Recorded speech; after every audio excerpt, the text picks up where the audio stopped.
Entonces, usted como ingeniero geotécnico se enfrenta a un suelo muy malo, entendido como un suelo de baja resistencia, blando o licuable.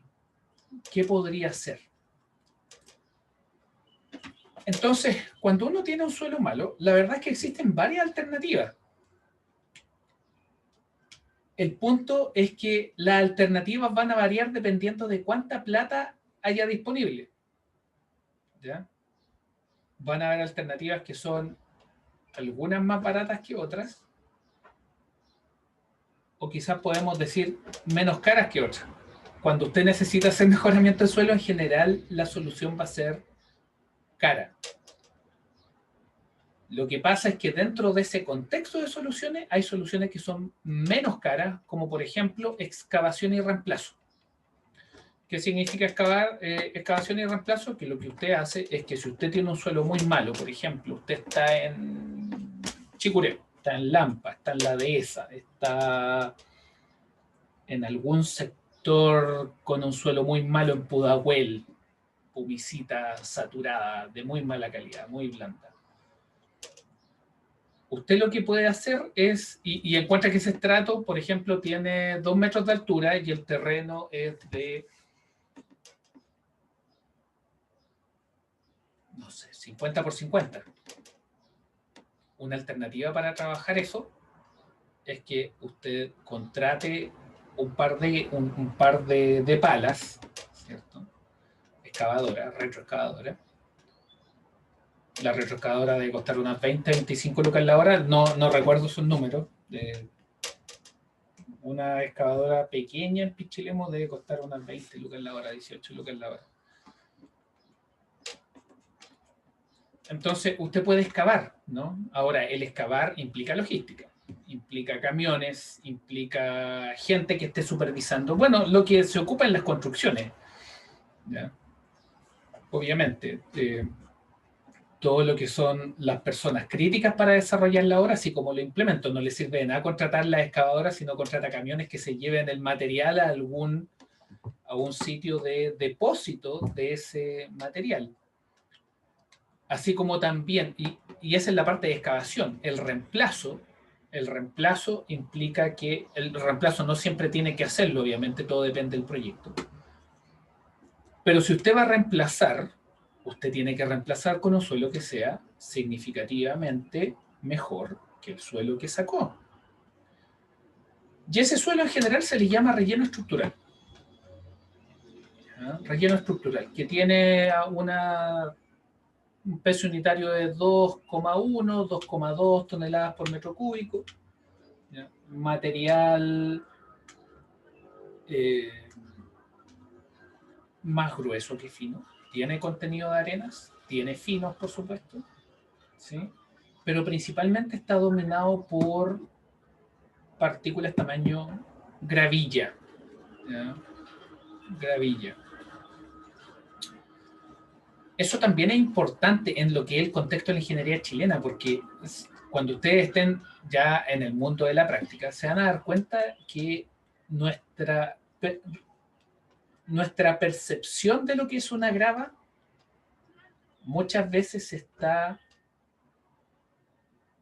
no modificado, pero sí está influenciado, por así decirlo, por el hecho de que nosotros aquí en Santiago estamos dominados por lo que es la grava de Santiago, y la grava de Santiago es un suelo especial. Es un suelo que viene con todas las depositaciones que trajeron los ríos, ¿cierto? Desde los valles de la cordillera, se depositaron en esta cuenca. Y resulta que tenemos suelos donde existen tremendos bolones, matrices finas,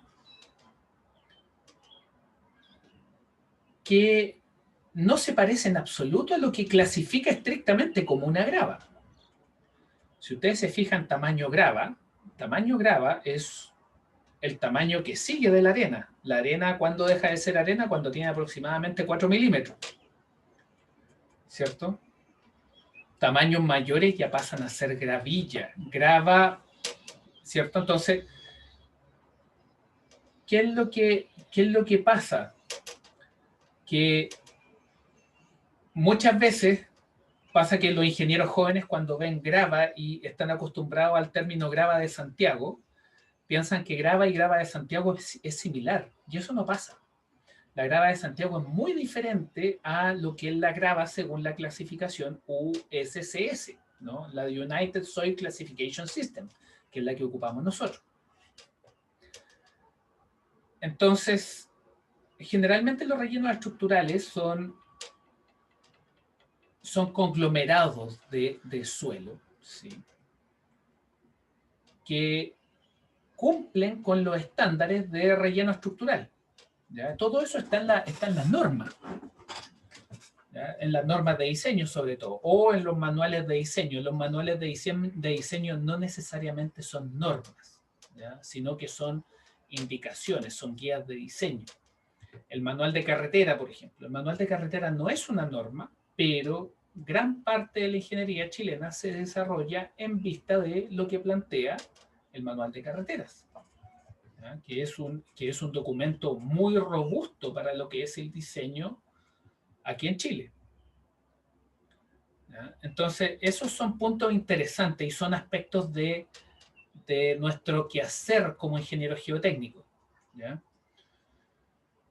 Entonces, bueno, vamos ahí en la alternativa, ¿no? Reubicar la estructura o reorientarla. ¿Qué dice ahí? Reconfigurar la estructura. Por ejemplo, usted, ¿a qué se refiere con reconfigurar la estructura? Usted tiene un suelo sumamente malo y usted tiene, por ejemplo, un estrato que es muy profundo. Y usted tenía todo esto concebido que fuera hecho con zapatas superficiales. Estoy pensando en el ingeniero estructural o el arquitecto. Y si usted tiene un suelo muy malo y no puede excavar y reemplazar, como era el punto anterior, lo que podríamos hacer es, por ejemplo, cambiarnos a pilote. Pero cambiarnos a pilote implica pasar al estrato que está bueno. O sea, no, cuando uno tiene pilotes, uno puede pilotear en un suelo malo, pero los pilotes tienen que ser muy largos para que funcionen por fuste, que ese es uno de los conceptos que vamos a estar revisando en la próxima, probablemente de aquí a 2 clases. La próxima semana probablemente vamos a estar viendo puro pilote, ¿ya? Entonces, usted podría decir, ok, listo, no se pueden poner zapatas profundas, ¿cierto? Porque no hay plata para excavar y reemplazar. O sea, cuando usted tiene un estrato que supera los 3 metros, los 4 metros de profundidad de suelo malo, supongamos que usted tiene 10 metros de suelo malo, no va a sacar 10 metros de suelo malo. Eso es carísimo. ¿Ya? Eso ya es caro. Entonces usted tiene que buscar otras alternativas que sean costo eficientes y usted las compara. Al final siempre esto está controlado por costo, entonces obviamente usted hace sus cálculos, ¿no? Usted hace sus cálculos con la persona que administra el proyecto y le dice, bueno, aquí tenemos esta solución, excavar y reemplazar. Tenemos un suelo de 10 metros. Bueno, si usted tiene todas las palas y todos los equipos y no es tanta plata desde un punto de vista de catch, ¿cierto? Y usted tiene los equipos parados, en caso de que fuera una constructora, estoy pensando. Eso no tiene ningún problema, probablemente. Pero si usted tiene que arrendar las máquinas, usted tiene que arrendar los camiones, usted tiene que pagar el transporte, eso es caro. Entonces, una alternativa, cambiar zapata superficial por pilote. El pilote tiene que llegar hasta la profundidad de la roca, ¿ya? Esa es otra alternativa. Entonces, reconfigurar la estructura. Sí, reconfigurar la estructura pasa por eventualmente reconfigurar las fundaciones, pero también puede implicar cambiar la configuración de algún mar, de alguna columna, la reconfiguración de algún muro. ¿Ya? Cosa que, por ejemplo, en vez de zapatas superficiales individuales, ocupe una zapata perimetral. Eso también puede ser una alternativa. Entonces, ¿qué dice ahí? Reconfigurar la estructura. Esto podría significar eliminar columnas y ver si es posible distribuir cargas con muros. Puede ser, absolutamente. Después dice, si la reubicación, reorientación y reconfiguración no son posibles, evaluar nuevos sistemas de fundación o mejorar el suelo a través de metodologías de mejoramiento. ¿Qué nos lleva a lo que estábamos conversando, ¿no? Ahora, en general, ¿cuáles son las alternativas más comunes en lo que respecta a mejoramiento? ¿Sí? Aquí hablo aquí hablo siempre, también ahí tenemos un bias, ¿no? Pensando en todo lo que es el sector centro de Santiago. No, no, la verdad es que no. La verdad es que no, porque el suelo de Santiago es muy bueno. Pero pensemos en una estructura menor, ¿ya? En una estructura menor. Ustedes tienen alternativas, entonces las primeras que se piensan en general, eso quizá es una mejor manera de presentarlo. Las dos alternativas primeras que siempre aparecen para este tipo de proyectos como mejoramiento son cambio de sistema de fundaciones, de zapata aislada o la que sea, ¿cierto? Zapata superficial a profunda a través de piloto, o excavación y reemplazo. ¿Existen otras alternativas de mejoramiento? Un montón. Son súper entretenidas, escapan por lejos a lo que es el alcance de este curso. Les puedo mencionar algunas. Inyección de... Se hacen mezclas de cemento con suelo. Eso se llama, esa técnica se llama el soil mix, ¿ya? Mezcla cemento-suelo. Otra técnica puede ser columnas de grava. ¿Ya? ¿En qué consiste una columna de grava? Que lo que se hace es que se hace precisamente una columna, se mete una guía en profundidad en este suelo malo, ¿sí? Y se reemplaza por una columna de grava que tiene un cierto diámetro, tiene un cierto largo, ¿cierto? Y cumple con requerimientos de permeabilidad, por ejemplo, ¿ya? Considere que cuando usted mejora un suelo, cambian las propiedades de ese suelo. Si lo cambia parcialmente, si lo cambia completamente, por supuesto, otro material.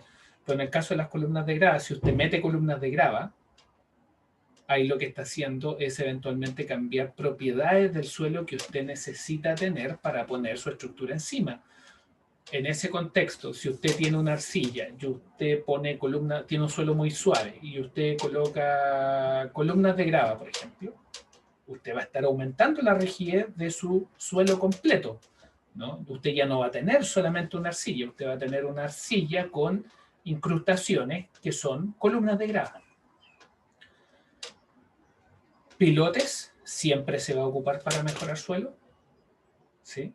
Sobre todo cuando usted quiere aportar en lo que es la resistencia al corte. Usted puede poner soil nailing, usted puede poner anclajes. Cuando usted tiene taludes, por ejemplo, se ocupa mucho lo que es soil nailing, mucho lo que... Anclaje se ocupa más en muros de contención, ¿ya? Todo depende, al final todo depende de la solución más factible, la solución más rápida, pero por sobre todo la solución más barata, ¿ya? Rapidez y costo es generalmente lo que controla ese tipo de decisiones cuando nos encontramos frente a una situación de mejoramiento de suelo. ¿Por qué dice? La discusión relativa sobre dimensionamiento, rediseño o reestructuración va de la mano con una minuciosa evaluación de costos que debe ser realizada caso a caso, que es lo que hemos estado conversando. Entonces, dimensionamiento y fundaciones. Siempre tratar que en la medida de lo posible se diseñe buscando que las cargas en el contacto suelo-fundación sean lo más uniforme posible. Esto es... suena casi evidente, pero no lo es. Usted tiene fundaciones en el terreno a una cierta profundidad. Fíjese en esa distribución. ¿Ya? Esa distribución. ¿Se puede hacer? Sí. ¿Es costo eficiente? Depende. Una alternativa, zapata combinada, por ejemplo. ¿Ya? Zapata rectangular, también sirve. Entonces, cuando una fundación tiene una distribución de carga uniforme en el contacto suelo-fundación, siendo posible lograr que el centroide de cargas coincida con el centroide de la sección de la fundación. ¿Ya? Recuerda este concepto de las zapatas combinadas. ¿Ya? No necesariamente tiene que ser rectangular, puede ser trapezoidal. ¿Ya? Bueno, ahí está. Ahí está con el tema de los momentos. Ahí tienen dimensionamiento. Esto es súper, con todo lo que ustedes saben, esto es súper directo. ¿Ya? Estos cálculos son muy directos. Todo lo que es la definición del centroide, ¿cierto? Esto es sumatoria de fuerza, equilibrio de fuerza, equilibrio de momento. ¿Ya? Entonces es relativamente directo. Dimensionamiento de zapatas con vigas de amarre. También es bastante directo. Se utilizan cuando la zapata combinada es una alternativa muy cara por la lejanía que existe entre las columnas y aún así es necesario compensar momento. Yo diría que una práctica que se utiliza harto es cuando las zapatas estén cercanas, ¿ya? En general se amarran. ¿Ya? En general se amarran. Zapatas cercanas. Diseño de losas de fundación. Estas ya son las zapatas grandes. ¿Cómo se le llama a esta zapata? ¿Del tipo mat o del tipo raft? ¿Sí? Son zapatas gigantescas que tienen un armado enorme. ¿Ya? Tamaño 20 por 20, 10 por 10, 15 por 15. En Chile, el nivel de ese nivel de zapatas llega a ser mucho mayor, con alturas de 2 metros. Una zapata de 2 metros de alto, de 40 metros de largo. ¿Ya? ¿Por qué? Porque la minería pone en... los requerimientos de la minería nos ponen en esa condición de grandes estructuras. Ahí tienen ustedes el armado.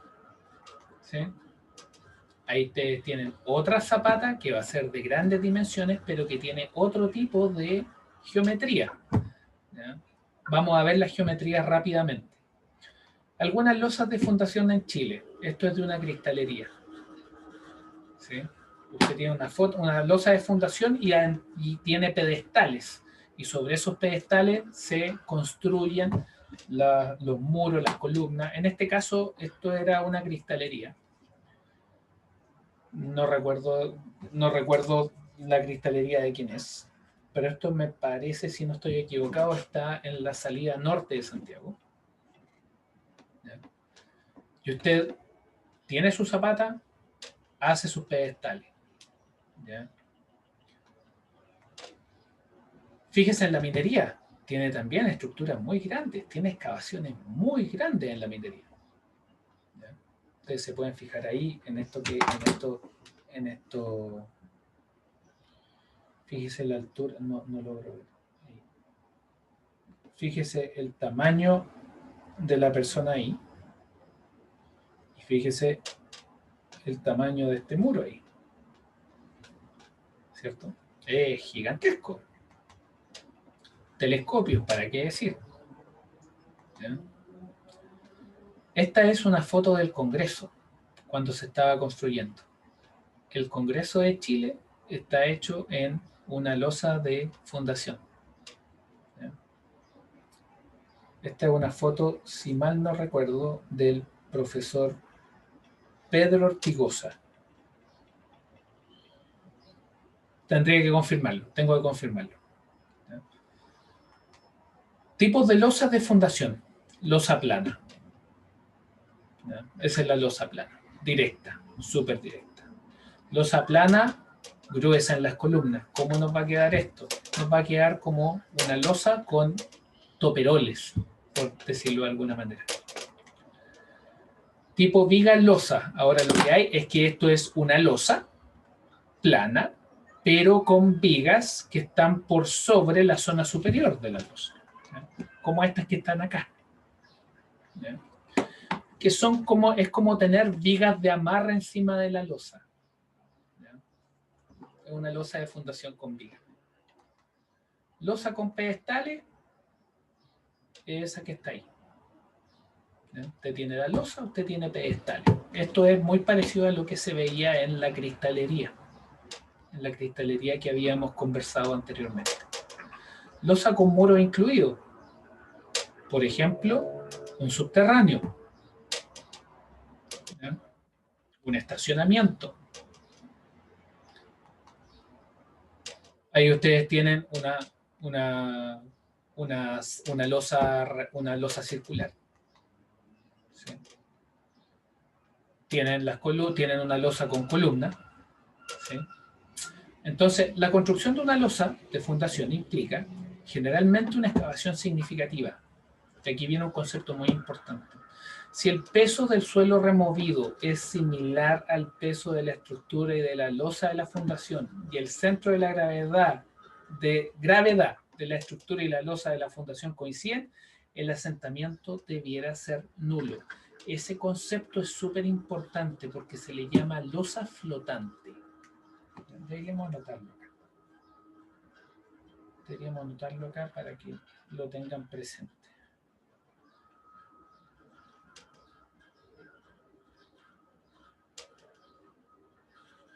¿Ya?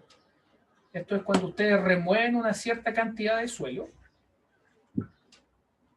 y ustedes ponen una fundación que tiene exactamente, no exactamente, es aproximado, por supuesto, de manera aproximada un peso equivalente. Ya ustedes ponen una fundación de peso equivalente al suelo que sacaron. Es como ni quita ni pone.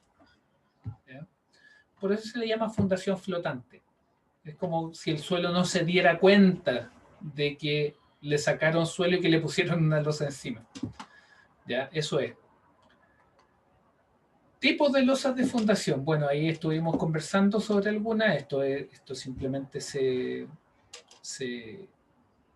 va un poquito más al detalle con respecto a cómo lucen. Aquí por ejemplo, acá ustedes ven un cellular mat. ¿Ya? Ahí hay un rift mat. No recuerdo exactamente ahora lo que significa la palabra rift. Rift tiene que ver con, no recuerdo la traducción directa, pero si alguien se la sabe la puede anotar ahí en el chat, por favor. Pero es esto, ¿no? Que las zapatas están unidas. ¿Ya?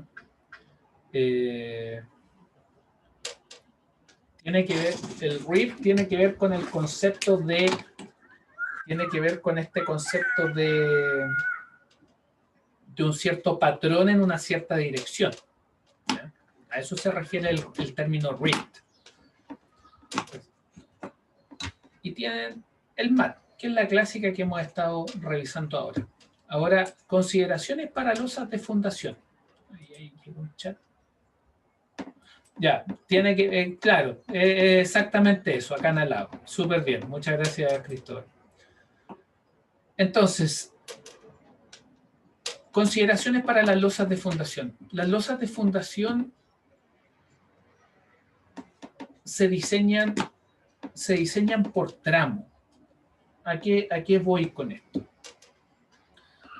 Si usted mira esto, bueno, acá está el dibujo, ¿no? Si usted mira esto desde acá, si usted mira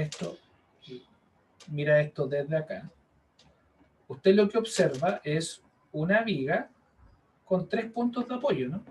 Y eso es eso, y usted tiene esa viga ahí. ¿Sí? Si usted la mira desde la otra dirección, usted lo que tiene, ¿cierto? Aquí usted tiene eso y eso. Y usted tiene esa viga cuando usted mira hacia acá. ¿Ya? Entonces, ¿cómo lo trabaja usted? ¿Cómo lo puede trabajar? Usted lo puede trabajar por tiritas. Usted trabaja la sección por tiritas. ¿Ya? ¿Qué es lo que dice ahí?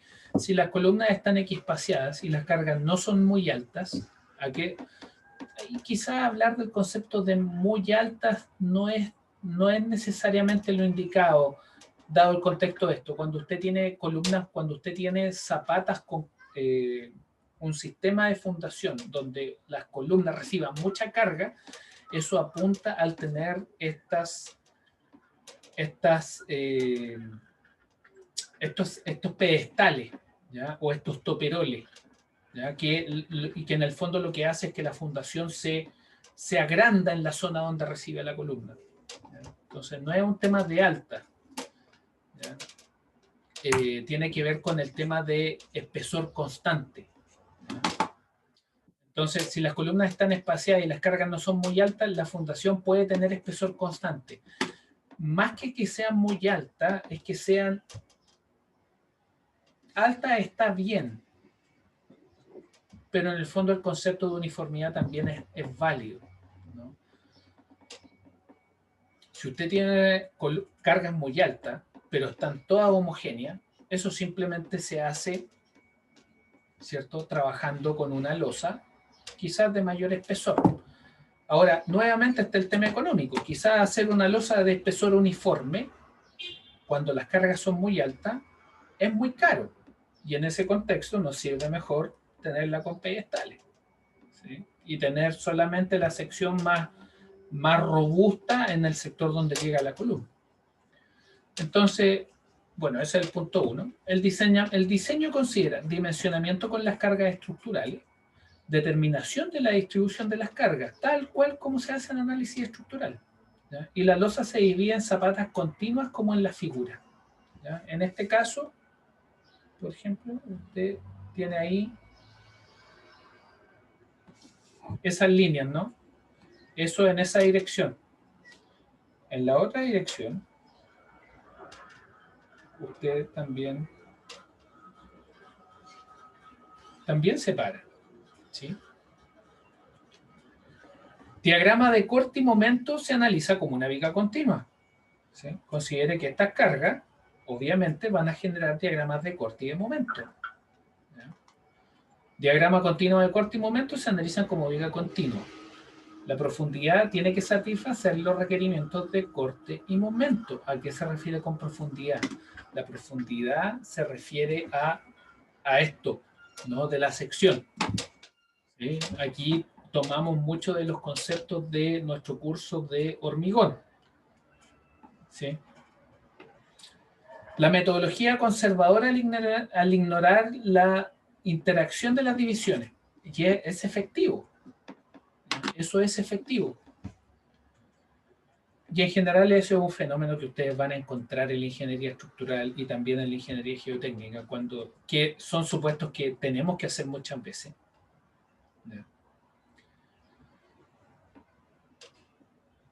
No es exactamente lo mismo, pero vale el caso. Es parecido a lo que hablábamos a principio del semestre cuando comentábamos sobre las muestras inalteradas y las muestras confeccionadas en laboratorio. Cuando nosotros tenemos muestras inalteradas, en general la resistencia y las propiedades son significativamente mejores que aquellas que nosotros vemos en laboratorio. Pero muchas veces simplemente no tenemos cómo hacer ensayos en terreno o no tenemos cómo llevar una probeta al laboratorio, ¿sí? Y trabajamos con la probeta confeccionada en laboratorio, una remoldeada. Y sabemos que las propiedades de eso van a ser menores de lo que tenemos en terreno. No tenemos cómo dimensionar cuán menores son, simplemente sabemos que son menores y por lo tanto estamos diseñando desde una perspectiva más conservadora. Aquí pasa lo mismo. Nosotros estamos trabajando asumiendo que la fundación se puede cortar en tiritas y que cada tirita la analizamos por separado, obviando el hecho de que las tiritas no es que estén separadas, sino que están absolutamente conectadas. Por lo tanto, estamos obviando cualquier sistema de interacción y la interacción obviamente le ayuda, ¿no? Porque esto está empotrado con la sección que está inmediatamente al lado, entonces le ayuda, ¿ya? Ellas aguantan en conjunto, no es que aguanten cada una por sí sola.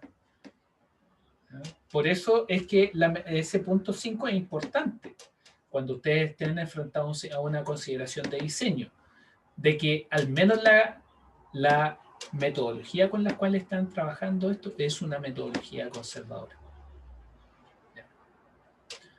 Si las columnas son equiespaciadas y las cargas uniformemente distribuidas, las presiones sobre el suelo serán uniformes, lo cual es evidente. Y esa es la condición que ojalá busquemos siempre cuando estamos diseñando una zapata de fundación, ¿ya? Una losa, mejor dicho. ¿Cuáles son las ecuaciones a utilizar? Las ecuaciones a utilizar son las mismas que hemos estado viendo, ¿sí?, con respecto a lo que pasa con las zapatas individuales. ¿Ya? Obviamente aquí estamos asumiendo losa rígida, eso es importante. ¿Ya? Asumimos losa rígida. Entonces ustedes trabajan con esa ecuación. Q igual a P partido por A más MI partido por el momento de inercia en esa dirección por X, más menos el MX partido por el IX por la coordenada Y. Recuerde que habíamos conversado que lo ideal es siempre evaluar las fundaciones según las direcciones principales. ¿Ya? En caso que no tenga direcciones principales y que usted quiera trabajar con las direcciones cruzadas, usted puede trabajar con esa ecuación. ¿Ya? Súper importante eso. Importante. Muchas losas de fundación no son rígidas, lo cual implica que las presiones y tensiones internas en la estructura pueden presentar serias diferencias si la excentricidad excede los valores asumidos. Recuerde que el tema de la excentricidad implica que eventualmente podríamos enfrentar una descompresión, ¿cierto? O mejor dicho, una zona de pérdida de contacto. Esto está súper pequeñito. Voy a tener que sacar un poquito. Dice, diseño de losas de fundación. Las losas estudiadas en las dos direcciones principales perpendiculares. El corte total actuando en cualquier sección de la losa es igual a la suma de todas las fuerzas y reacciones. ¿Ya? El momento total en dicha sección es igual a la suma de todos los momentos a la izquierda o a la derecha, según el cálculo convencional de momentos de una viga. Esto quiere decir que usted tiene que tomar un punto de referencia y usted se queda con ese punto de referencia hasta el final del diseño. ¿Ya? Aun cuando el corte y el momento puedan ser estimados a partir de las solicitaciones sobre una estructura simple, la distribución tensional a lo largo de estas secciones tiene naturaleza indeterminada. ¿Ya? Si las cargas sobre las columnas y el espaciamiento es igual, se puede inferir una distribución de la deformada de esta estructura. ¿Ya? Ahí hay un tema ahí tipográfico. En general, el momento y el corte no corresponden al valor promedio. ¿Ya? Ahí hay un ejemplo, ya se los voy a, por favor, léanlo. Lo ideal es que avancemos a lo que es la viga en medio elástico para que trabajemos con zapatas que no necesariamente son flexibles. Está explicado al detalle. ¿Ya? Ahí está el ejemplo. Ahí hay consideraciones sobre el diseño. Ahí hay otro ejemplo. ¿Ya? Es bosquejar el diseño de esta losa. De esta losa en particular, la que está ahí en el dibujito. ¿Ya? Ahí están los pasos nuevamente. ¿Ya? Y con eso vamos a entrar a lo que ahora es viga en medio elástico. ¿Ya? Esta es una, como les comentaba, ¿cierto? En la sesión pasada, me parece, o hace 2 sesiones. Estas últimas sesiones no van a buscar ser tan específicas dadas las aprehensiones de tiempo que el semestre ha presentado, ¿cierto? Tenemos 4 clases menos, ya hay que pasar la materia y además estuvimos con sesiones de 1 hora y por eso acordamos que estas últimas sesiones iban a ser de 1 hora y media. ¿Ya? Entonces, por eso fuimos tan rápido. En general, esto es una clase de 1 hora, donde vemos mucho más detalle, vemos cálculos, pero aquí vimos una pincelada bastante buena de lo que es la losa de fundación para que al menos usted lo tenga presente. ¿Ya? Una losa de fundación no difiere tanto de lo que es diseñar una fundación individual. ¿Ya? Entonces, ¿qué hora es? Las 12:48. Estamos bien, estamos súper bien. Perdón, aquí hice algo. Entonces, ¿qué es lo que vamos a hacer ahora? Esto es la viga medio Winkler. Vamos a sacar. ¿Ya? Y vamos a bajar esto. Y acá lo que vamos a hacer es que vamos a...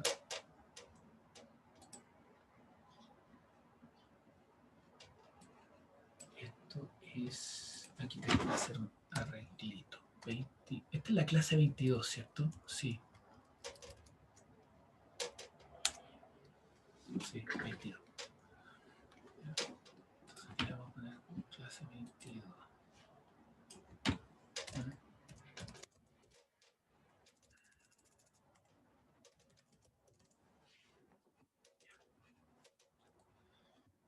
Entonces ahora pasamos para allá. Ah, no le he contado. Vamos a subir tarea 2. ¿Ya? Vamos a subir una tarea 2 que va a ser muy corta, va a ser un Kahoot.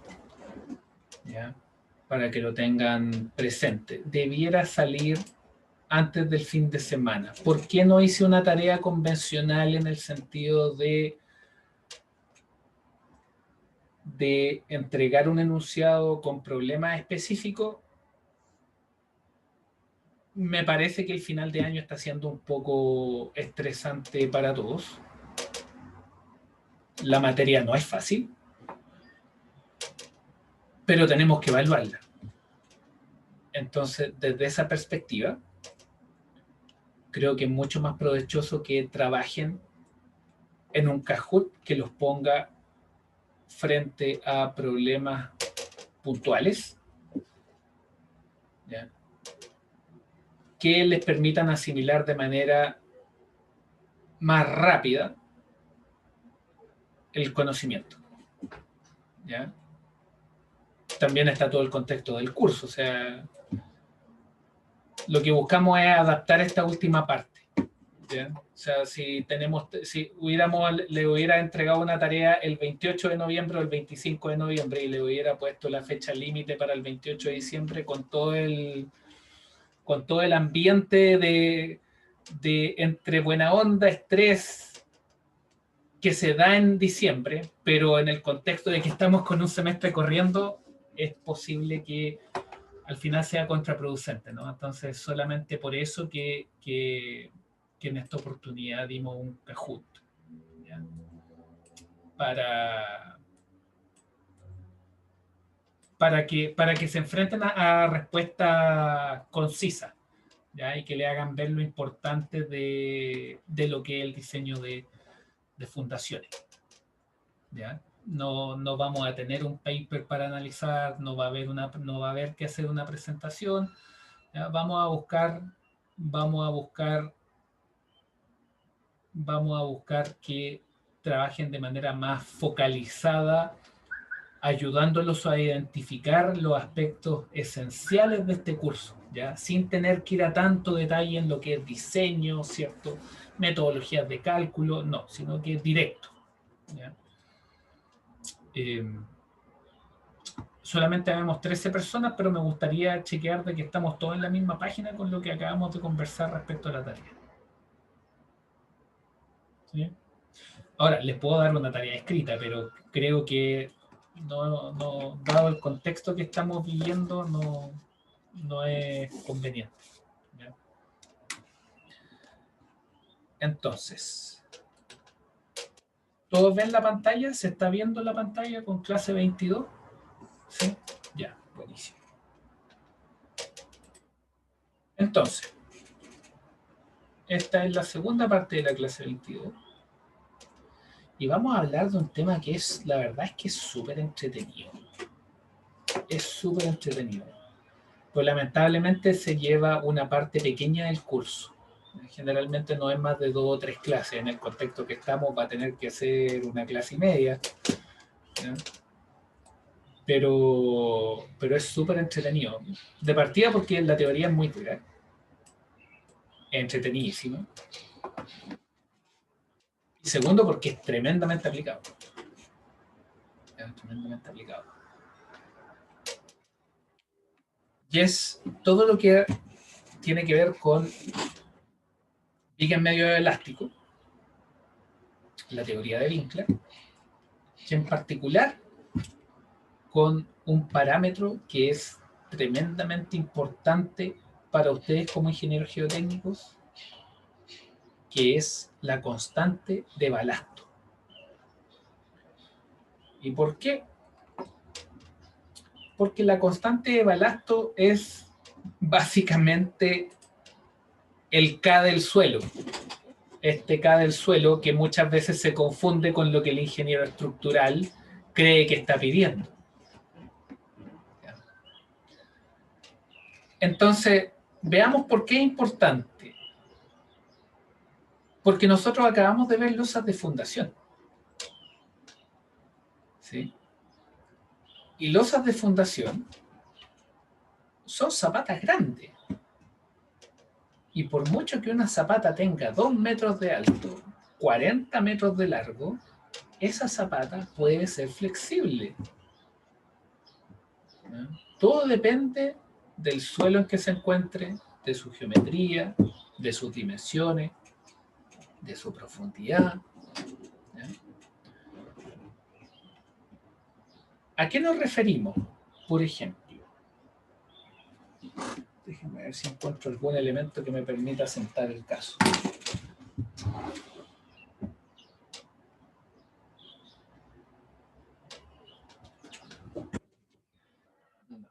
No encuentro.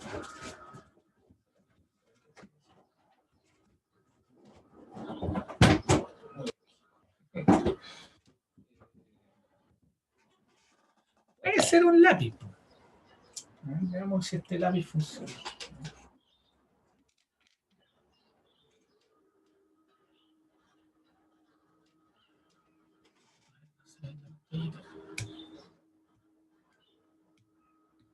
Ya, supongamos que tenemos ese lápiz. Si usted se fija, no, está muy cerca, parece. Ahí no sé, ahí, por ahí sí, por ahí puede ser. Ya, no sé. Ya, bueno, ahí está. Ya, ahí tenemos un lápiz. ¿Ya? Este lápiz, ¿sí? Si usted lo mira de lado, puede ser una fundación. ¿Ya?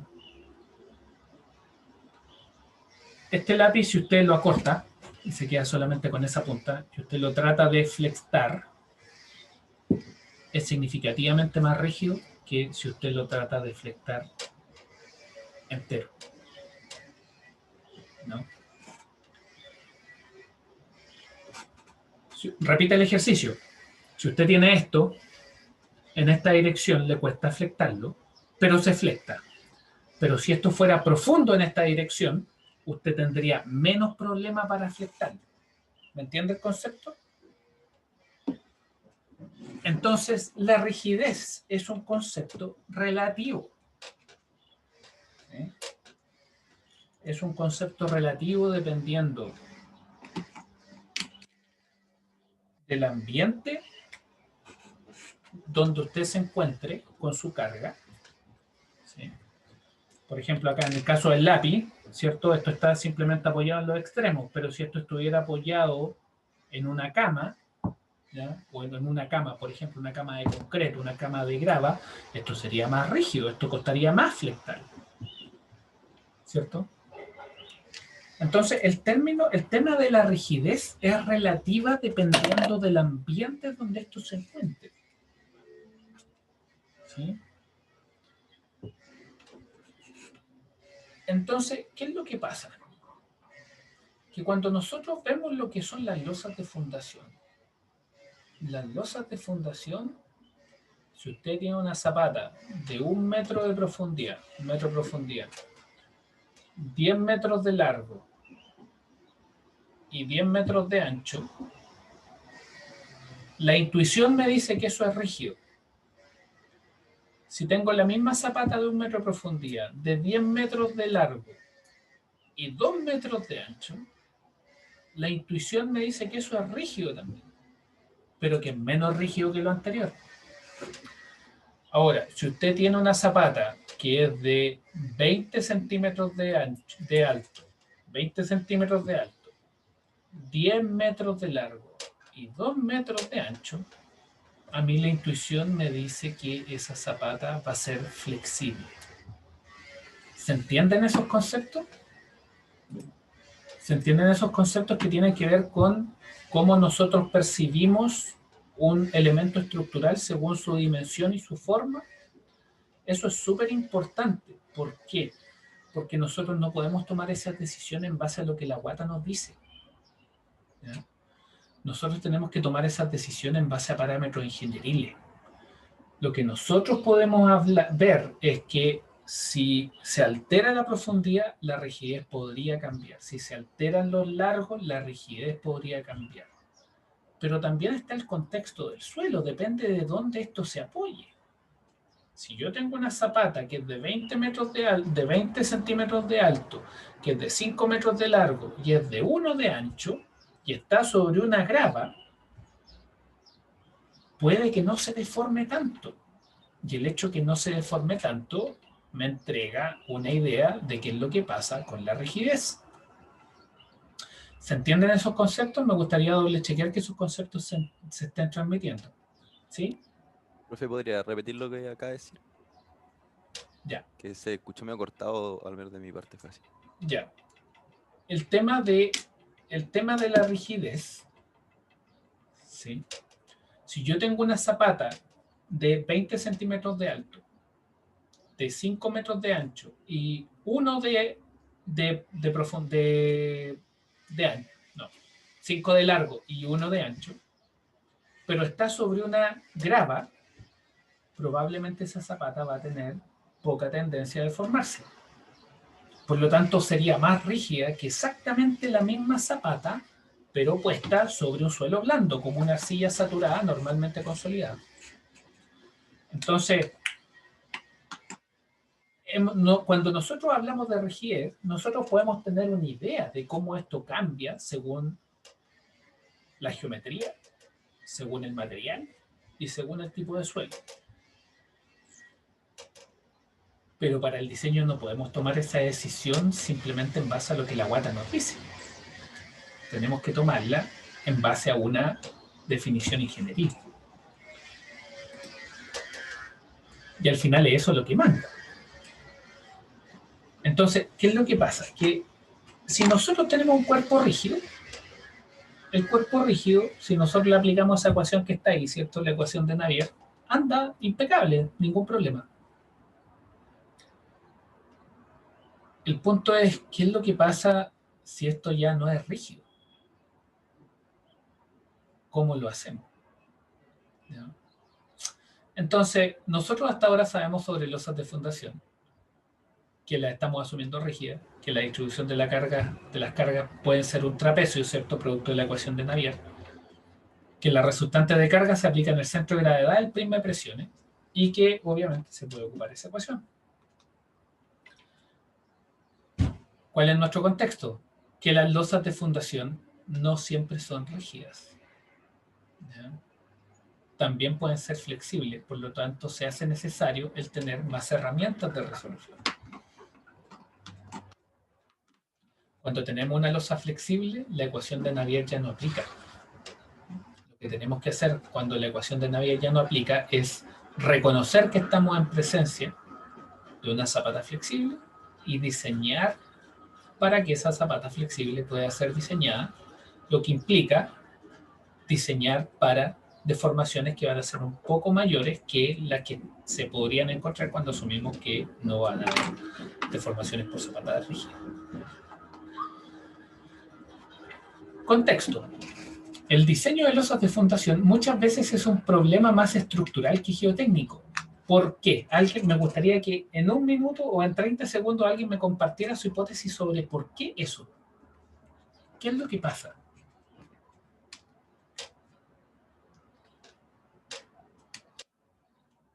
Me gustaría escuchar una hipótesis.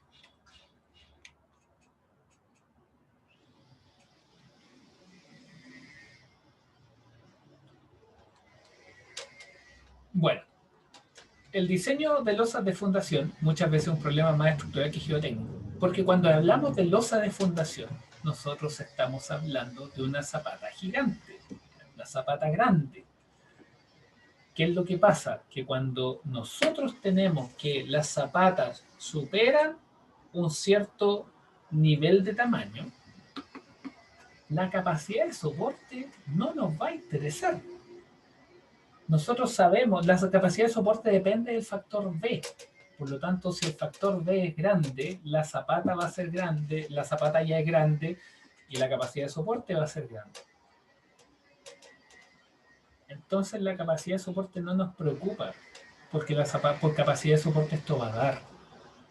Nuestro problema van a ser las deformaciones, nuestro problema van a ser los asentamientos, y en particular los asentamientos y deformaciones que esa zapata va a sufrir, pero de manera estructural. Entonces, por eso es un problema que muchas veces es más estructural que geotécnico. ¿Ya? Un elemento que considero importante tener en este curso, que lamentablemente no entra en la tabla de contenidos, pero que debiera estar, es el cálculo estructural de zapatas.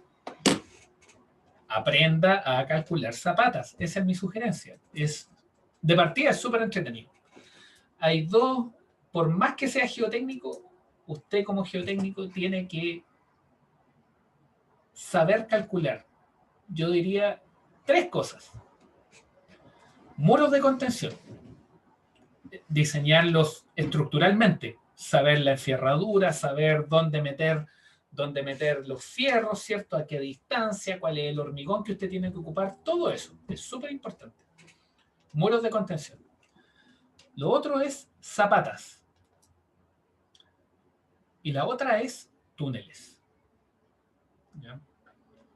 Eso se los comento para que lo tengan en consideración. Lamentablemente eso escapa un poquito a lo que se hace en este curso, pero salvo que tome cursos que hagan ese tipo de cálculo explícito, que me parece que Hormigón 2 aborda en algo eso, ¿no? No estoy seguro, pero Hormigón 2 puede que tenga algo de eso. Me parece que el Leo lo pasa. Mi sugerencia, si no va a tomar un curso donde eso se calcule, aprenda a hacerlo.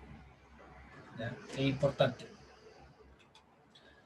Entonces, continuando. Actualmente se diseña mucho por computador esta zapata, obviamente. Ahora, muchas de las cosas que solemos hacer las hacemos a través de computador, utilizando elementos finitos. Y subdividiendo el elemento estructural en pequeñas porciones de entre 5 a 10% del tamaño de la losa. Eso quiere decir que si usted tiene una losa de 10 por 10, usted la diseña con elementos finitos dividiendo la losa en tortas de 50 por 50. ¿Ya? Tal como está ahí en la figura. ¿Sí? Más contexto. La rigidez del resorte asociado al suelo se denomina módulo de balasto. Usted dirá, ¿qué resorte? El resorte que está acá. Cuando usted tiene una losa encima, usted no puede olvidarse de que ahí existe un suelo.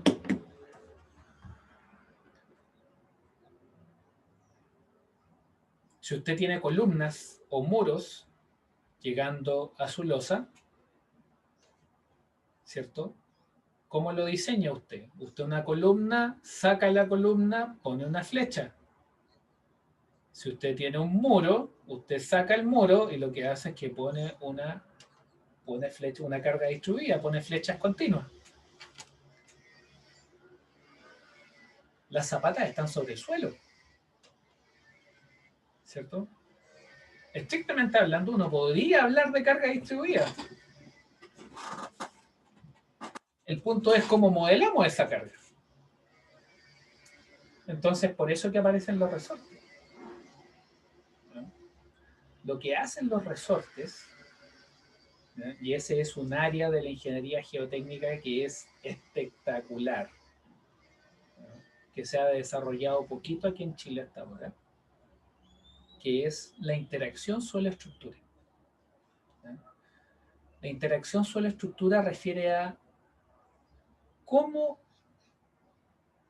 abordo el problema de que hay un elemento físico que es de un cierto material, llámele hormigón, llámele madera, acero, lo que sea, que está con una cara puesta sobre suelo que es otro material.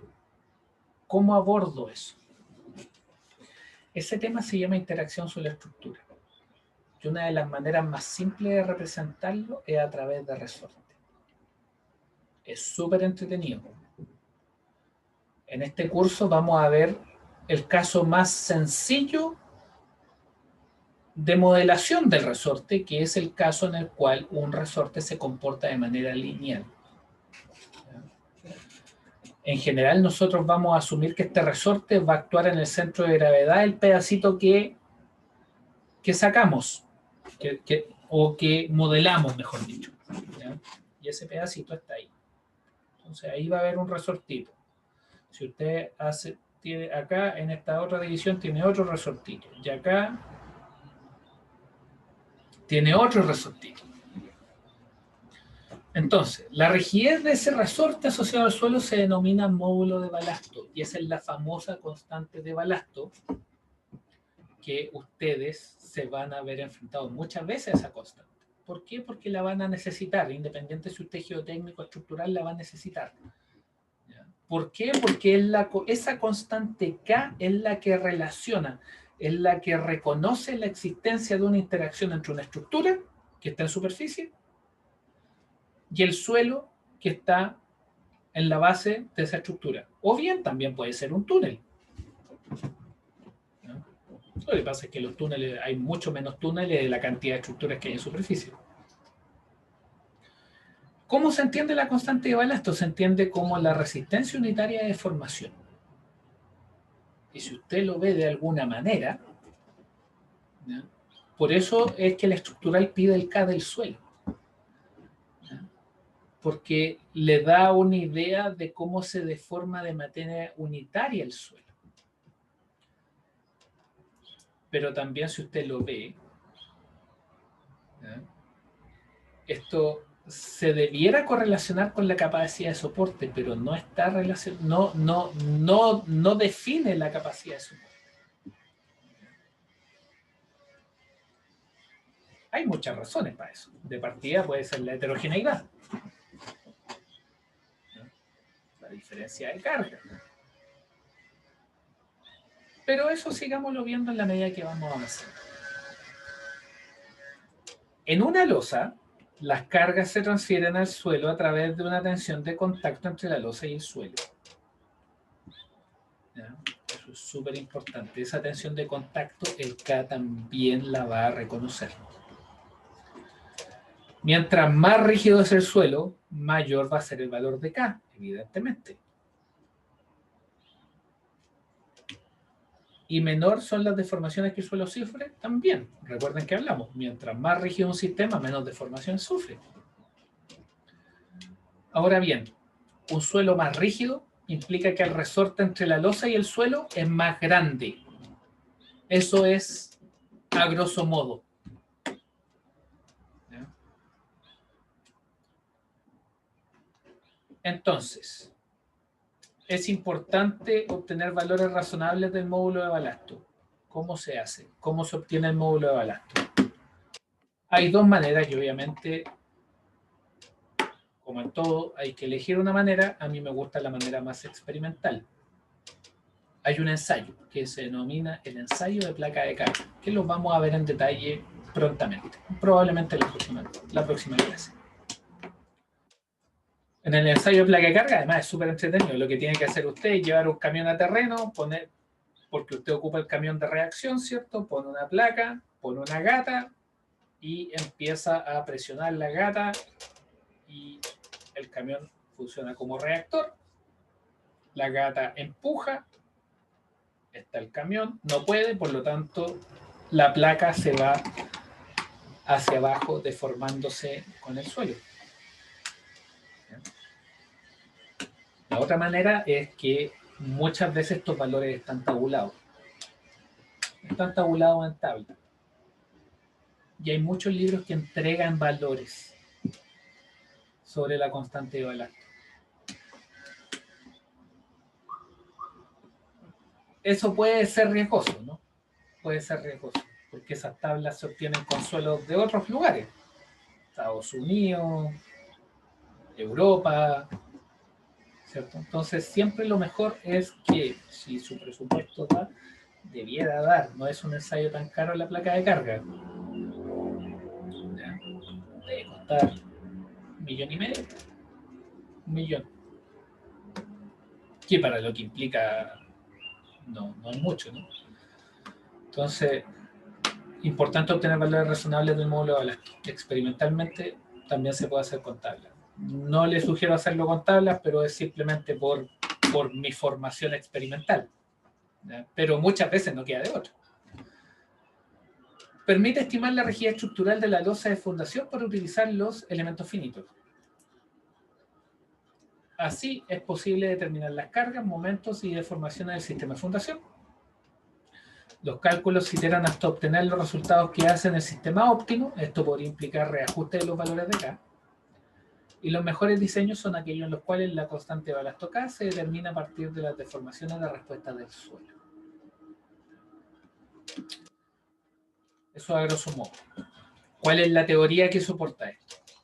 La viga del medio elástico, que también se le llama modelo de Winkler. Y lo que hace el modelo de Winkler es simplemente reconocer de que existe una estructura sobre el suelo y que este suelo, desde una perspectiva estructural, para hacer el análisis estructural de la fundación, requiere ser reemplazado por un elemento, ¿no? Así como las columnas se reemplazan por flechas, ¿cierto? El suelo también hay que reemplazarlo por flechas.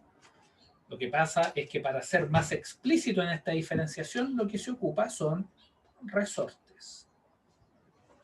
¿Ya? ¿A qué me refiero con flechas? Fuerzas, ¿no? Para hacer equilibrio de fuerza. Entonces esto trabaja con el famoso resorte. Pero este resorte tiene un montón de letras chicas. Vamos a empezar con algunas. Dice, ¿modela la interacción por medio de resorte? Sí. Ok, listo. Vamos a modelar por resorte. Recuerde que habíamos conversado, si vamos a una de las figuras anteriores, veíamos que la zapata estaba subdividida, ¿cierto? Y decíamos, ok, por cada subdivisión vamos a poner un resorte. Eso es mentira. Eso es mentira. O sea, le estamos dando todo el protagonismo del suelo, lo estamos condensando en un resortito que va a actuar en un punto puntual, ¿cierto? En una zona puntual de la subdivisión. Eso no es verdad. Es una modelación. Los resortes, fíjese, los resortes van a ser discretos. ¿Qué quiere decir eso? Van a ser resortes individuales. ¿Sí? Van a ser independientes. Eso quiere decir que si un resorte se deforma acá, el que está al lado no necesariamente sabe que este se está deformando. Eso tampoco puede ser verdad, porque eso implicaría que el suelo se deforma como escalón. Y eso no es así. Son lineales en absoluto. Ya hemos hablado del tema de la linealidad de los suelos. Los suelos son lineales en rangos de deformación muy pequeños. Día a la menos 4, día a la menos 5% de deformación. Ya pasado día a la menos 3 la linealidad se pierde. Ya para día a la menos 2 es del orden de, por decir un número, de 30% menos. Y cuando usted tiene deformaciones del 1%, usted ya está con casi un 80% de degradación. Que son importantes de tener en mente esos números. Porque estrictamente hablando, bueno, 1% de deformación es grande siempre. Pero la intuición nos dice de que cuando un suelo se deforma un 1%, o sugiere, sobre todo en estas etapas formativas donde estamos aprendiendo a conocer los suelos, no esperaríamos que con un 1% de deformación apenas el suelo pudiera perder 90% de su rigidez. ¿Ya? Entonces, ahí nuevamente el modelo está mintiendo, los resortes no son lineales en absoluto. El suelo no es lineal, no puede el resorte ser lineal. Es por eso que estamos acá revisando el modelo más simple. Existen otros modelos que son cuadráticos, por ejemplo, o que trabajan con un modelo constitutivo ya definido en vista del comportamiento del suelo. ¿Son simples? Sí, son muy simples, es verdad. Es un modelo muy simple que permite hacer aproximaciones bastante buenas considerando lo simple del modelo. Son equiespaciados, eso quiere decir que todos los resortes que usted decida poner tienen que estar exactamente a la misma distancia. La relación que van a tener, y eso es producto de la linealidad de la que estábamos hablando, es básicamente la ley de Hooke. Usted va a decir que el resorte va a tener una carga P que va a estar dado por la constante del resorte por la deflexión que el resorte sufre en ese punto. Eso también es mentira, ¿no? Porque en el fondo la deflexión de la viga, la deflexión de nuestra fundación, no es puntual, ¿cierto? No es en escalón. Entonces, como podemos ver en esta diapositiva, este es un sistema muy, muy inicial, muy básico, ¿cierto? En el cual reconocemos las bondades de hacer estas simplificaciones, que nos hacen la vida más fácil desde un punto de vista de análisis, pero también debemos reconocer de que nos ponen en una situación tal que el fenómeno que queremos representar estamos muy lejos de lograrlo de manera adecuada. Cuando el resorte aumenta su K, va a aumentar su rigidez, ya lo habíamos conversado. Desventaja, ya hablamos todas las desventajas. Es ideal, no es real. Deformaciones se dan en los resortes, eso no es real. No hay continuidad, tremendo. Ignora el comportamiento no lineal, absolutamente, ¿cierto? Utiliza la ley de Hooke. Usted dice que Winkler, si usted se deforma por Winkler, usted se deforma como está indicado ahí en esa figura a la izquierda. Pues en la realidad, la manera en que usted se deforma es la que está ahí, a la derecha. Modelos de Winkler según el tipo de carga. Fíjese. Carga irregular, carga puntual, ¿cierto? Carga distribuida. Y todas tienen función escalón, ¿no? En todas Winkler asume que la deformación se da en escalón. ¿No? Desafío para usar este modelo. Determinar la rigidez del resorte que el ingeniero estructural usará para simular la fundación en el modelo estructural. Ese es el K del suelo que le están pidiendo. Entonces el punto es cómo lo determinamos. ¿Cómo lo determinamos? Bueno, ahí está la frase típica que usted le va a escuchar mucho al ingeniero estructural, ¿sí? ¿Cuál es el K del suelo? O sea, todo lo que al estructural le interesa en geotécnico es el K del suelo. ¿Ya?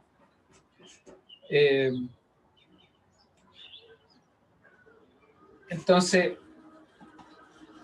efectivamente el K es crítico, ¿ya? Y es el único parámetro que va a ocupar Winkler.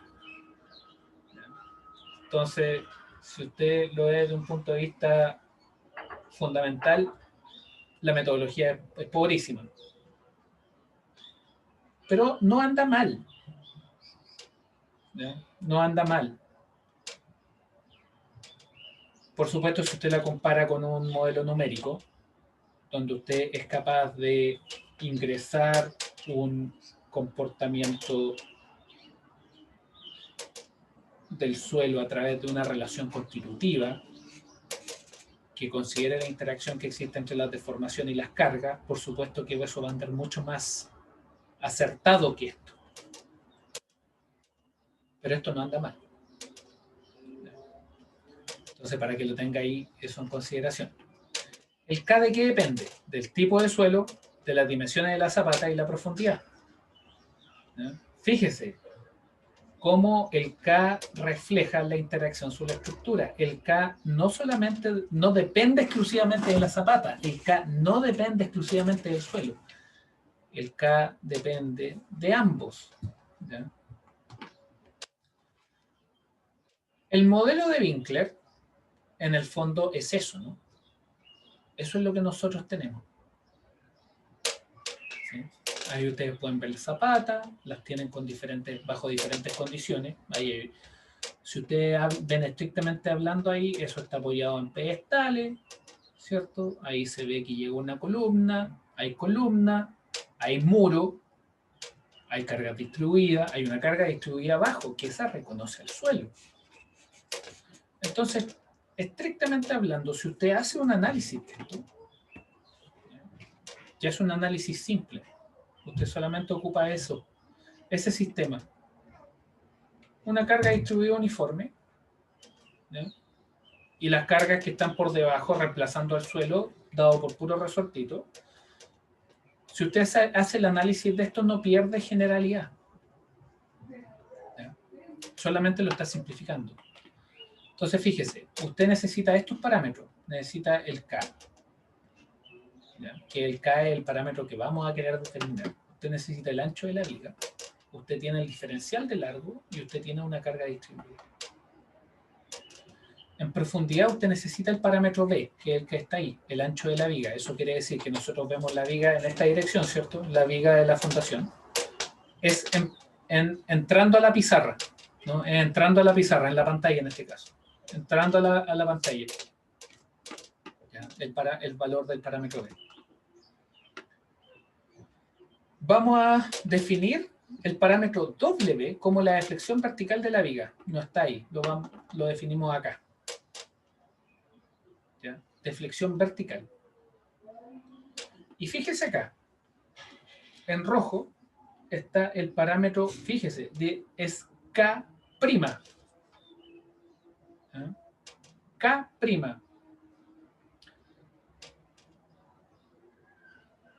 K' por WX. ¿Ya? Eso es Hooke. ¿Ya? Y esa es la fuerza con que reacciona el resorte. Entonces, el K', que ustedes ven ahí, es la constante de balasto. Y el B es el ancho de la zapata. ¿Ya?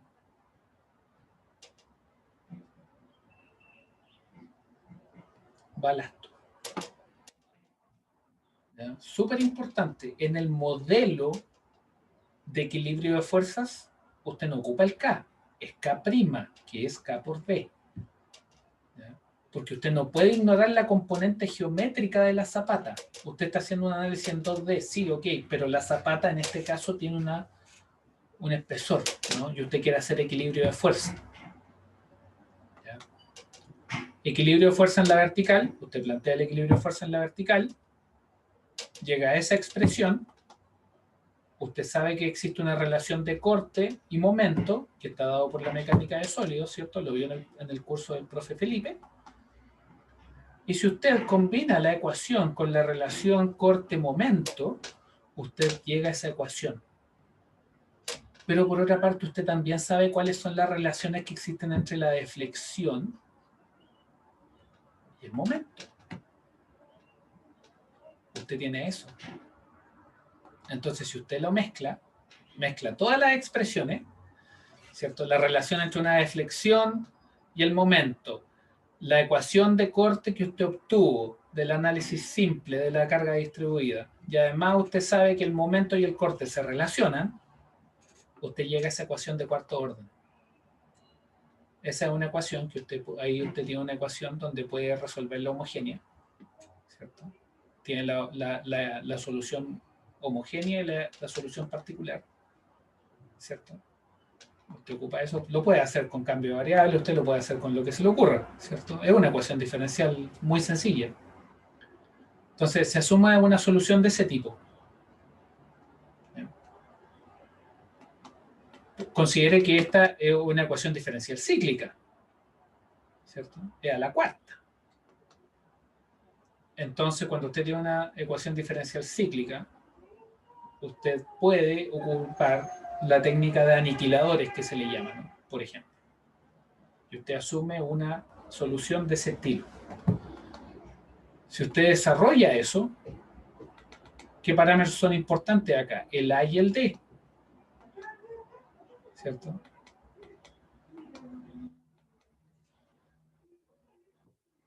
Si usted reemplaza eso,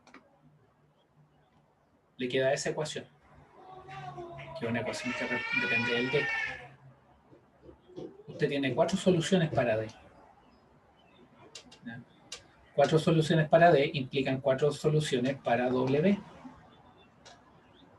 Entonces, ¿qué es lo que va a hacer usted? Usted va a imponer el lambda a la cuarta, que va a estar dado por, fíjese los valores que aparecen. ¿Ve? Quedan 2 minutos. Entonces, usted tiene esos valores de D, tiene 4 combinaciones. Usted puede hacer ese cambio de variable, ¿cierto? Que en el fondo es un cambio de variable, pero para imponer la definición de este lambda. ¿Y de qué depende? Fíjese. K del suelo, L del hormigón, de la sección, momento de inercia de la sección, y el espesor. El espesor en esta dirección. Importante, si usted hace esta ecuación y ve la unidad, esto es 1 partido por largo. A ese valor de lambda, usted le llama la característica del sistema. Y a 1 partido por lambda le llama el largo característico. Entonces, si usted reemplaza el valor de D, usted tiene esa expresión, ¿cierto? Se superponen todas las soluciones. Y ahora usted lo que hace es matemática. ¿Ya? Oh, se acabó el tiempo. Sigamos con esto el jueves mejor. ¿Les parece? Porque para que no lo pasemos apurado. ¿Ya? Me pregunto si hay dudas, consultas respecto a lo que estamos viendo ahora.